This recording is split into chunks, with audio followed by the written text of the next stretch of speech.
जर MIDCच्या कामासाठी पाठपुरावा नाही केला तर माझ्यासारखी मंडळी, मी भाजपचा अध्यक्ष म्हणून बोलत नाही, पोटतिडकीने बोलतोय, बोरचा नागरिक म्हणून, आमच्यासारखी मंडळी 2029ला तुमच्या खासदारकीच्या प्रचाराला येणार नाही।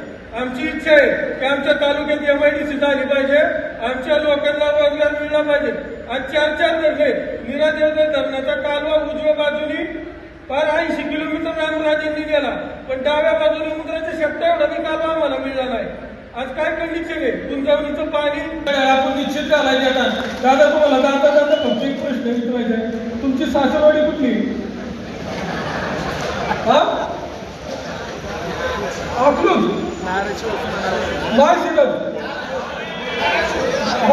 धाराशिव। आणि राजीव गांधींची सासरवाडी कुठली? राजीव गांधींची दिवंगत पंतप्रधानांची घेतली ना? वा, बघा दादांची सासरवाडी कुठली? महाराष्ट्रातली। आणि स्वर्गीय पंतप्रधान राजीव गांधींची सासरवाडी इटलीतली। म्हणजे किती भारी पुरोगामी महाराष्ट्र आहे आपला। ज्यांच्या लक्षात आलं असेल त्यांच्या आलं असेल, एवढंच बोलतो, थांबतो। जय हिंद, जय महाराष्ट्र।